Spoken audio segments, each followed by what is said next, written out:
Assalamualaikum warahmatullahi wabarakatuh. Alhamdulillah. Assalatu wassalamu ala asrafil anbiya wal mursalin wa ala alihi washabihi ajma'in, amma ba'du. Allahumma sholli ala Muhammad wa ala ali Muhammad. Puji dan syukur kita panjatkan kehadirat Allah Subhanahu wa taala karena pada hari ini kita bisa bertemu dalam pertemuan virtual di mana Bapak akan memberikan materi di pembelajaran IPS kelas 8. Sebelumnya, marilah kita berdoa kepada Allah Subhanahu wa taala agar diberikan kelancaran pada pembelajaran hari ini. Berdoa mulai.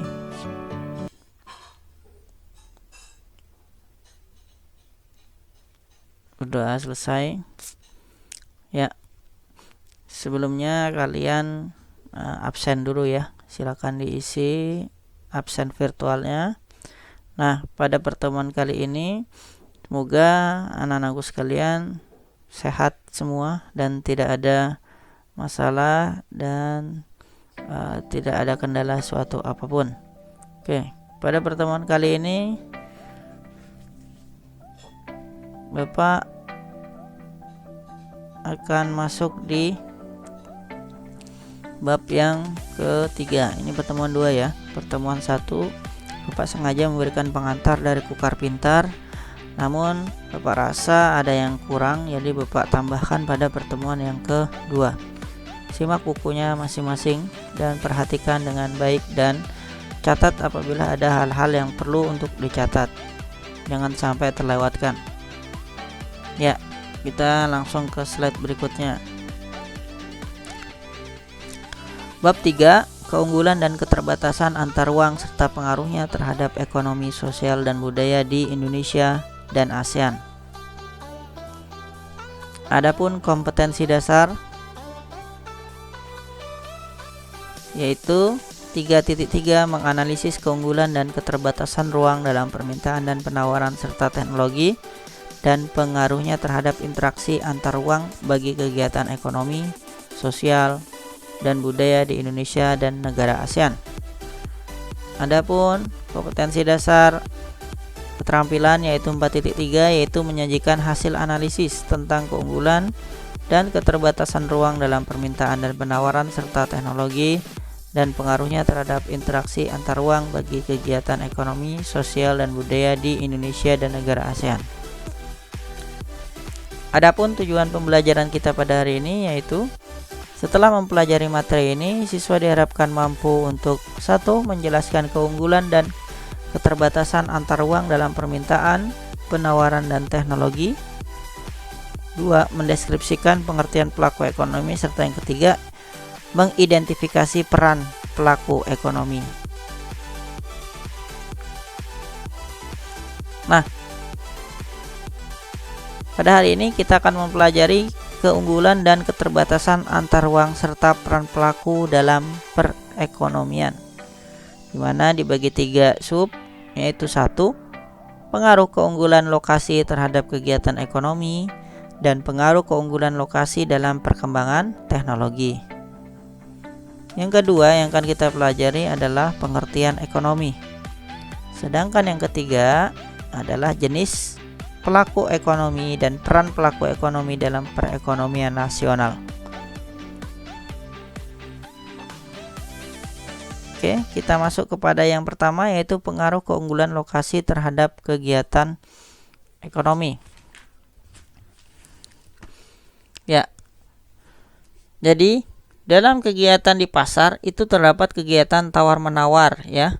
Dan perlu kita ketahui bahwasanya interaksi antara permintaan dan penawaran akan terjadi di pasar tersebut dan akan membentuk harga pasar. Ya, jadi antara pembeli dan penjual itu melakukan transaksi. Dalam kegiatan jual beli, setiap pembeli atau konsumen akan menginginkan barang yang bermutu dan yang murah ya. Namun, penjual atau produsen selalu berusaha menjual barang dengan harga yang setinggi-tingginya. Tentunya penjual itu ingin mendapatkan keuntungan yang maksimal, yang sebesar-besarnya. Nah, berdasarkan dua keinginan yang berbeda tadi, yang pembeli ingin barang yang murah ya beli barang murah dan penjual ini ingin barangnya yang dijual dengan harga tinggi, ya. Nah, apakah ada kesepakatan harga dapat tercapai? Nah, pada bab kali ini kita akan mempelajari tentang keunggulan dan keterbatasan antar uang, peran pelaku ekonomi, dua itu ya, yang tadi Bapak sampaikan. Nah, yang pertama, kita akan masuk kepada pengaruh keunggulan lokasi terhadap kegiatan ekonomi. Tentunya, masing-masing lokasi yang ada di Indonesia ini berpengaruh terhadap kegiatan ekonomi yang ada di Indonesia. Nah, kita lihat di sini. Maksudnya adalah lokasi yang ada di Indonesia merupakan salah satu unsur penting dalam melakukan kegiatan ekonomi. Contoh, sebuah warung makan di lingkungan kita ada yang ramai pembeli dan ada yang sepi pembelinya. Nah, kemungkinan tidak ramai tersebut mungkin salah satunya adalah faktor lokasi berdirinya lokasi tersebut. Sehingga yang satu ramai, yang satu sepi karena memilih tempat atau lokasi yang tidak strategis. Dengan demikian, jelas bahwa faktor lokasi ini merupakan salah satu faktor utama dalam kegiatan ekonomi, ya. Nah, apa sih kegiatan ekonomi itu? Kita akan simak lagi. Kegiatan ekonomi adalah kegiatan yang bertujuan untuk menghasilkan barang dan jasa. Ya, itu. Oke, kita lihat. Berkaitan dengan keunggulan lokasi yang tadi, ya. Di Indonesia ini memiliki potensi keunggulan sumber daya alam yang berbeda-beda. Karena negara Indonesia adalah negara kepulauan yang memiliki potensi perairan yang sangat luas. Ya, kepulauannya banyak, ya. Nah, kenapa berkaitan? Contoh, provinsi penghasil beras terbesar, sedangkan provinsi Jawa Barat, ya, di sini kurang. Provinsi Jawa Barat menghasilkan beras terbesar, sedangkan di Kalimantan Barat memiliki tambang batu bara yang banyak. Nah, Kalbar membutuhkan beras dan akan membeli beras dari Jawa Barat karena Jawa Barat penghasil beras, ya. Sedangkan Jawa Barat untuk memproduksi barang tentu membutuhkan tenaga listrik. Dari mana tenaga tersebut? Bahan bakarnya didapat tentunya dari batu bara yang berasal dari Kalimantan Barat. Tenaga listrik tersebut digunakan untuk mengolah padi menjadi beras. Jadinya ada saling membutuhkan dan masing-masing lokasi memiliki keunggulan yang berbeda atau dikatakan keunggulan itu kelebihan, ya. Kelebihan yang dimiliki oleh masing-masing wilayah yang ada di Indonesia. Kegiatan ekonomi itu terdiri dari 3 macam, ya. Yang pertama adalah produksi, yaitu kegiatan untuk menghasilkan barang dan jasa. Yang kedua adalah distribusi, yaitu kegiatan menyalurkan barang dan jasa. Sedangkan yang ketiga adalah kegiatan konsumsi, kegiatan untuk mengkonsumsi barang dan jasa. Ketiga kegiatan ini tentunya saling berkaitan dan saling mempengaruhi satu sama lain. Perhatikan contoh data persebaran di Indonesia di bawah. Nah, ini daerah Aceh. Aceh memiliki semen, menghasil semen, pupuk, minyak, emas, dan perak. Sedangkan daerah Sumatera Utara, minyak bumi, kertas, tekstil, dan ban mobil. Sedangkan daerah kita sendiri yaitu Kaltim, kayu lapis, gas alam, dan minyak bumi, serta kristal. Nah, data persebaran itu silakan lihat di LKS kalian masing-masing, ya. Perhatikan data persebaran sumber daya alam di wilayah Indonesia yang ada tabelnya. Yang ada provinsi dari 1 sampai 34 provinsi. Oke, kita lanjut.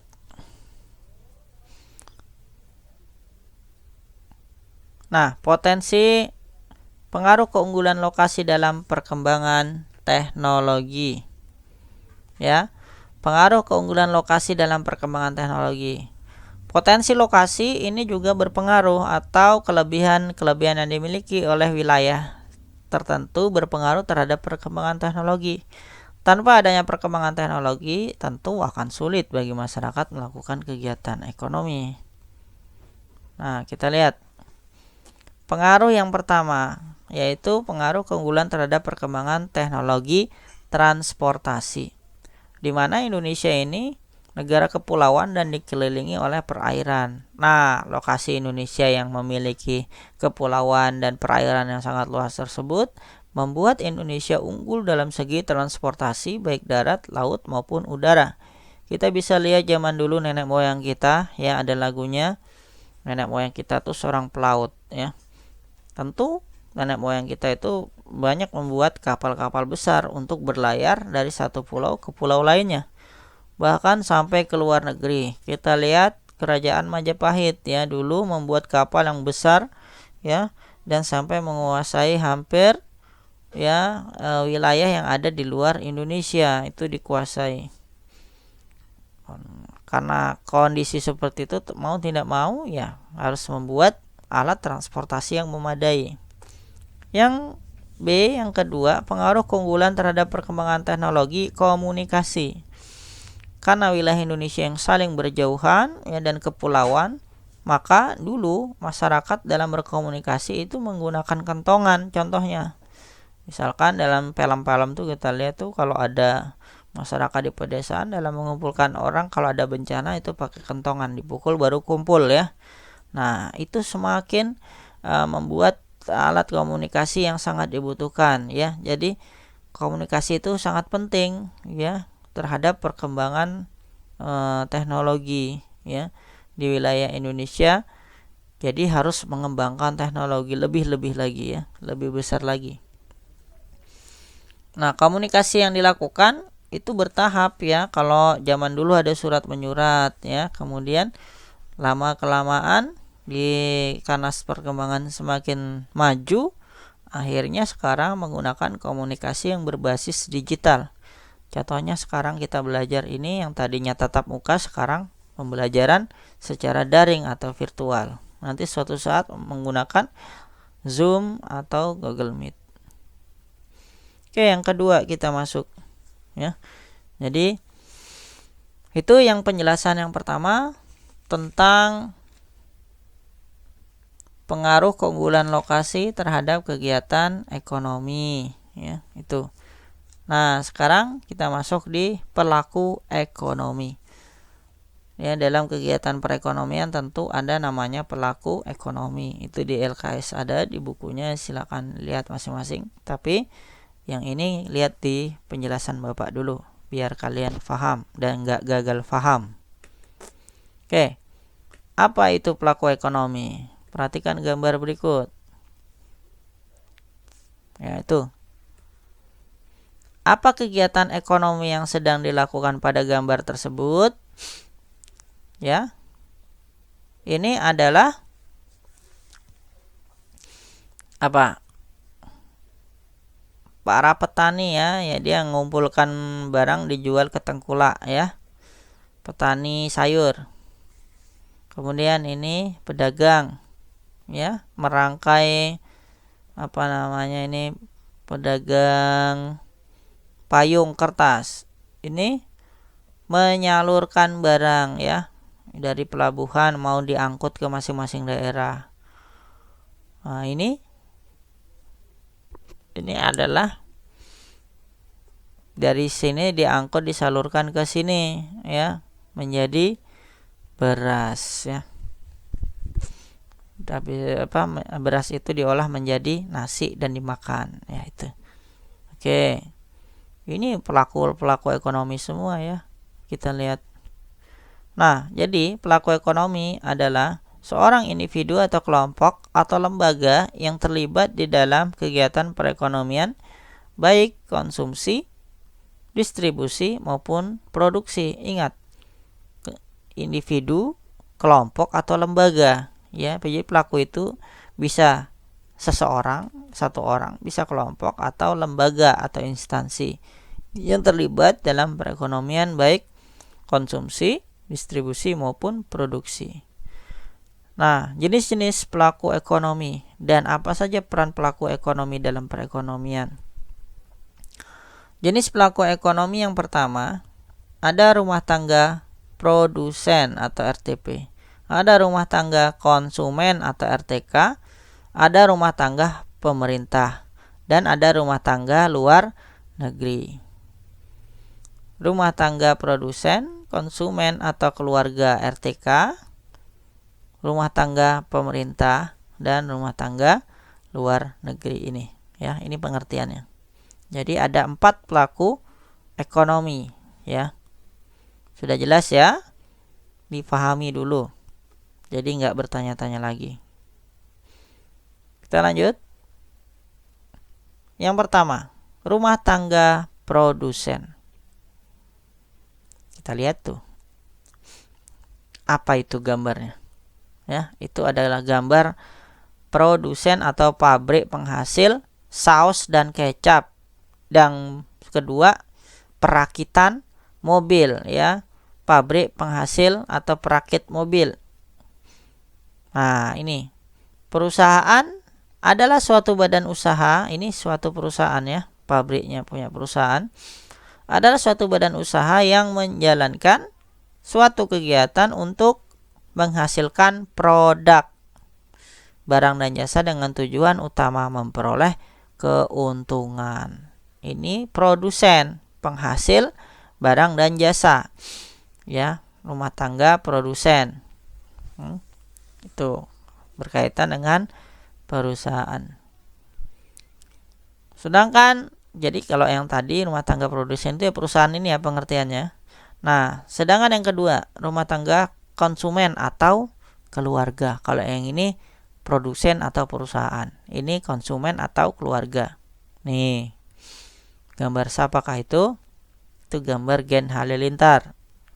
Ya, yang itu keluarganya Atta Halilintar tuh ya, keluarga besar.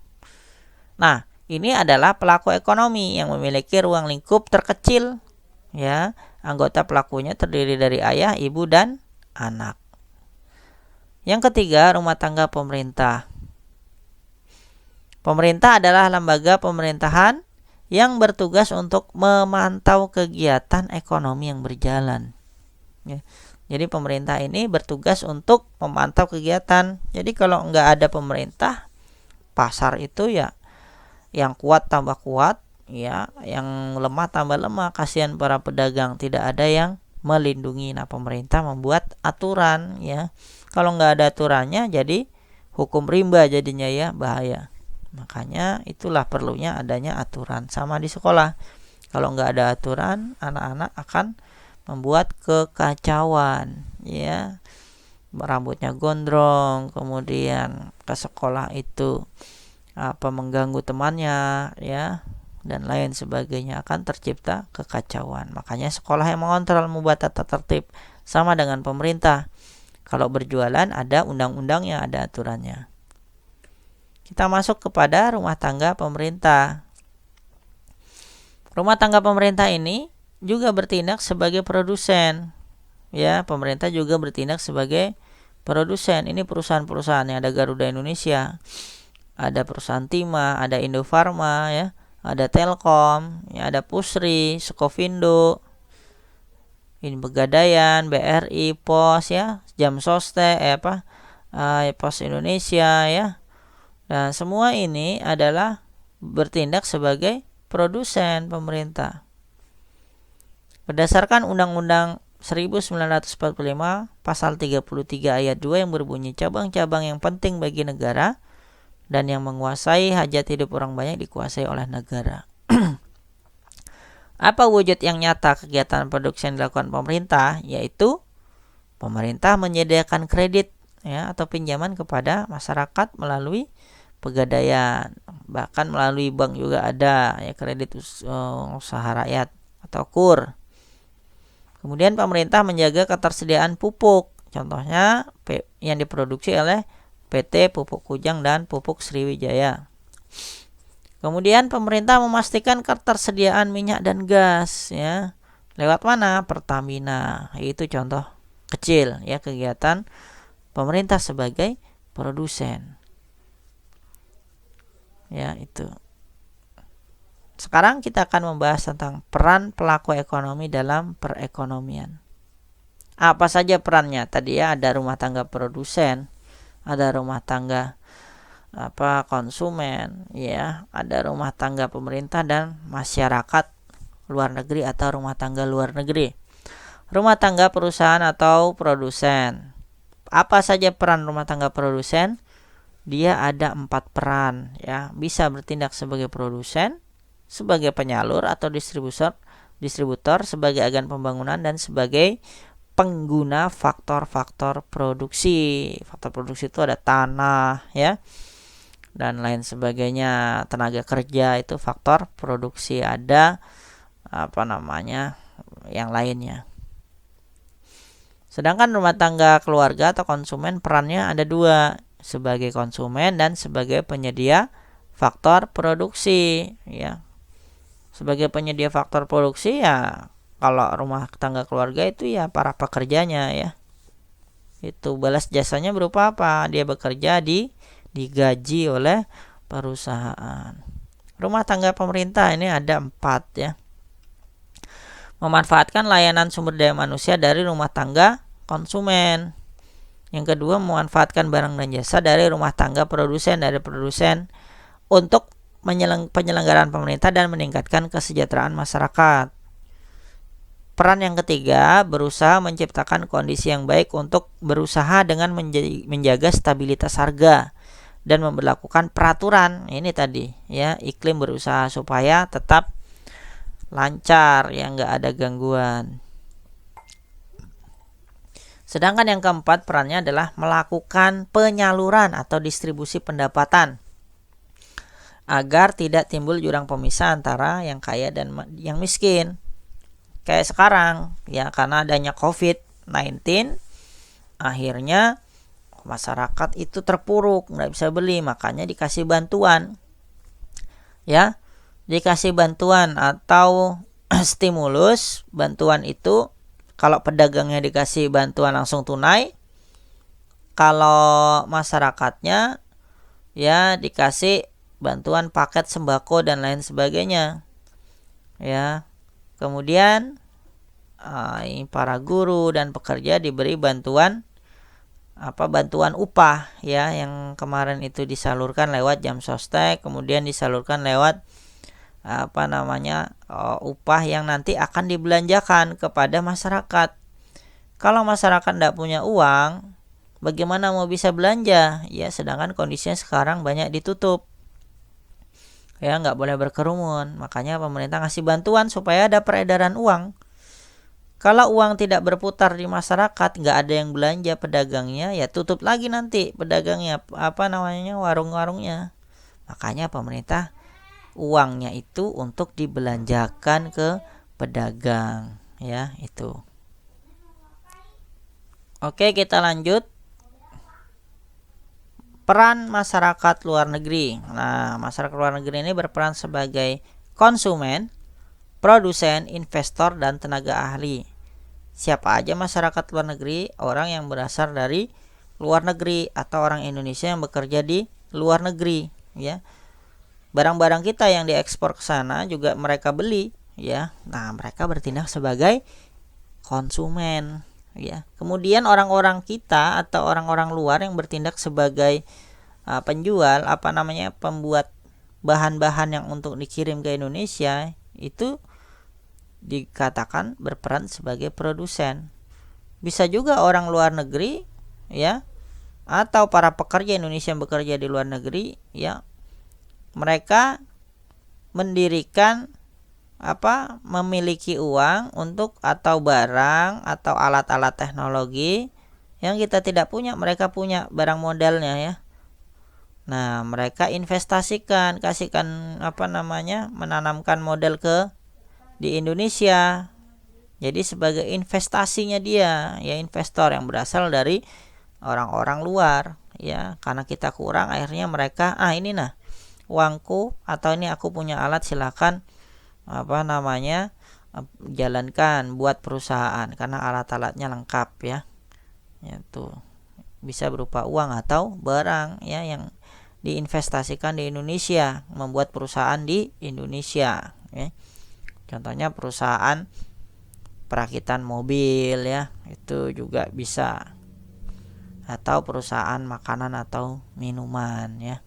Kemudian masyarakat luar negeri itu bisa berperan sebagai tenaga ahli, ya, tenaga ahli karena mungkin di Indonesia belum ada, jadi ngambil dari orang luar. Contohnya perusahaan minyak itu, tambang itu banyak juga tenaga ahlinya dari luar negeri, ya, karena mereka memiliki kapasitas keilmuan, ya, di situ.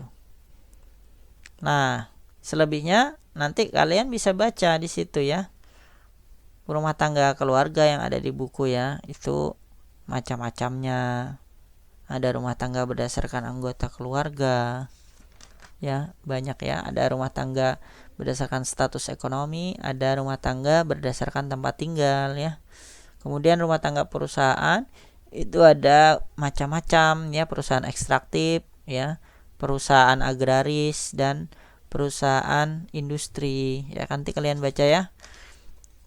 Kemudian ada perdagangan dan perusahaan jasa. Nah, rumah tangga pemerintah dan masyarakat luar negeri. Kalau di buku itu mirip-mirip, ya. Ini Bapak jelaskan di sini supaya lebih singkat. Nah, peran pelaku ekonomi dalam perekonomian juga di buku juga itu lengkap juga, ya. Jadi nanti silakan dibaca-baca, ya. Sebagai apa saja rumah tangga, perannya rumah tangga konsumen itu penyedia atau pemilik faktor produksi, ya. Ada produksi alam, faktor produksi modal, ya, faktor produksi tenaga kerja dan kewirausahaan. Kemudian yang tadi bertindak sebagai konsumen dan lain sebagainya nanti dibaca.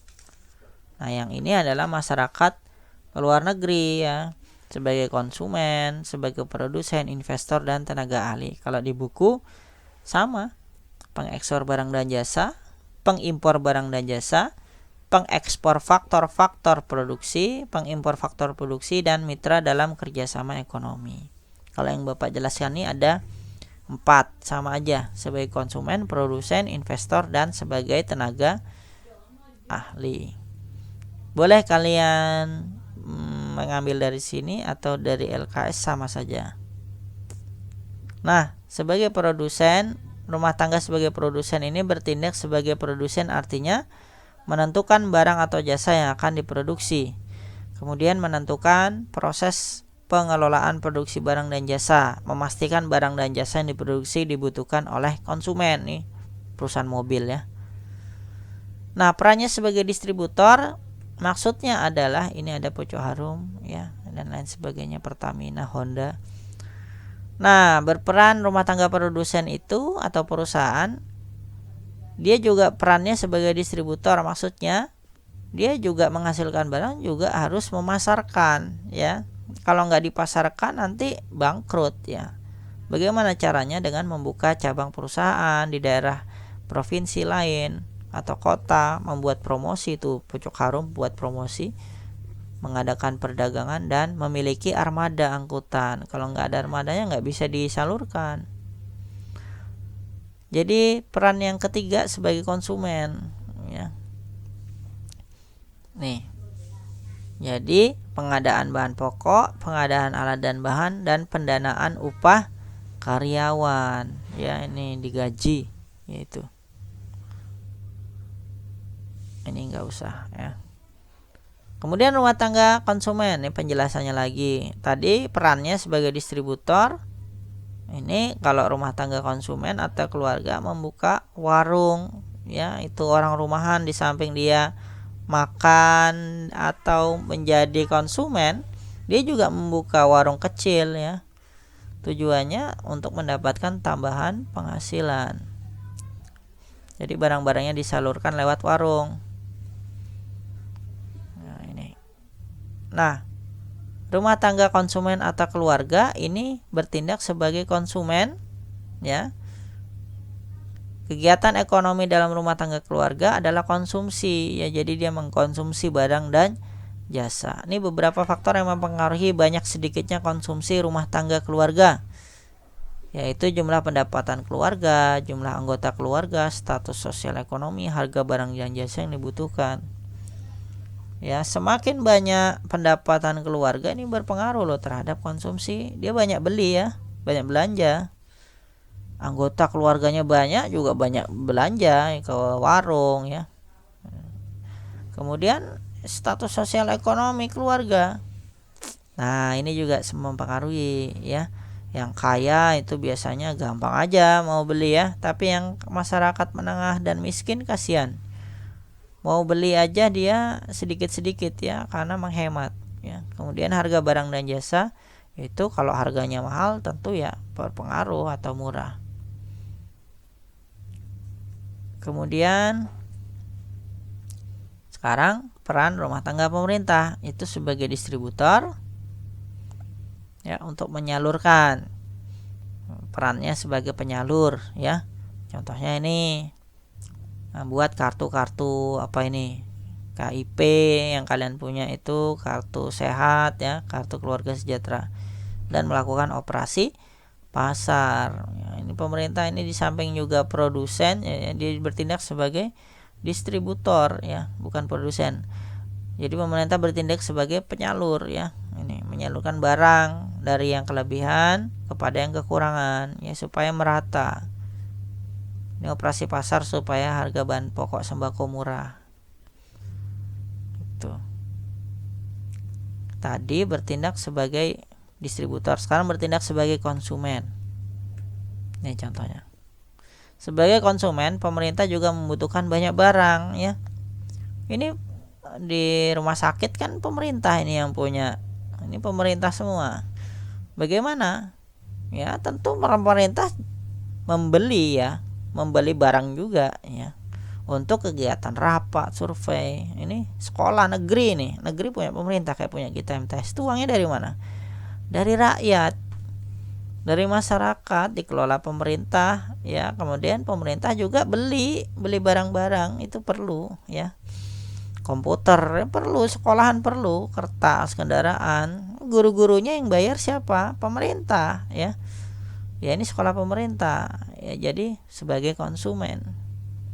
Kemudian sama halnya ketika pemerintah menjalankan tugas untuk melayani rakyat nih, membangun gedung, sekolah, jalan raya ataupun rumah sakit, uangnya dari rakyat juga ya, dan bertindak sebagai pembeli, beli barangnya kepada masyarakat juga gitu. Sekarang rumah tangga luar negeri ini perannya sebagai produsen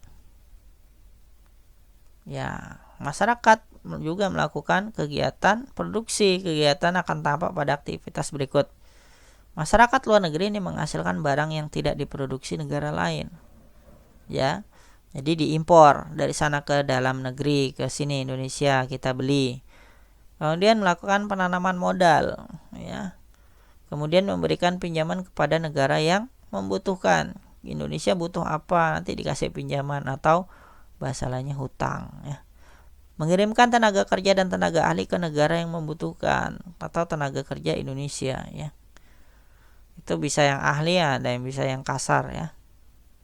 Jadi ada TKI itu juga ke Indonesia, TKI itu ada tenaga ahli juga ada ya. Jadi tidak mesti tenaga-tenaga yang biasa, tetapi yang ahli juga ada dikirim.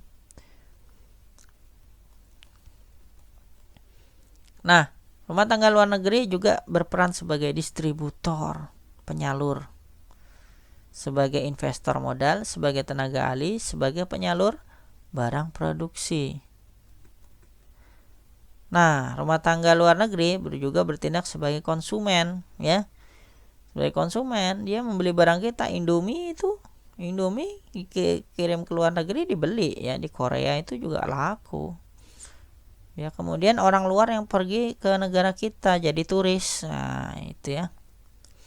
Dia belanja kebutuhannya selama di Indonesia. Tenaga kerja asing yang bekerja di Indonesia ya, itu. Jadi kegiatan konsumsi yang dilakukan, membeli barang yang tidak diproduksi oleh masyarakat, menggunakan fasilitas yang disediakan oleh negara, menikmati objek wisata atau turis menggunakan tenaga kerja dari negara lain ya. Kita menyewa tenaga asing. Nah, oke. Sampai sini saja. Mungkin kalau ada pertanyaan silakan nanti di Japri ya, di WA atau di grup bisa. Nah, silakan kalian like dan subscribe untuk kemajuan channel Bapak dan kita semua. Kemudian berikan komentar yang bersifat membangun ya. Jika ada pertanyaan silahkan nanti ditanyakan. Untuk pertemuan selanjutnya nanti kita masuk sedikit ke interaksi, diagram interaksi pelaku ekonomi ya. Nanti mungkin pertemuan yang ketiga Bapak akan memberikan penugasan ya. Penugasan. Jadi silahkan disimak video ini dan bisa diulang-ulang videonya ya di YouTube ya. Jadi yang ketinggalan bisa menyimak ya. Jangan sampai tidak, nanti ketahuan.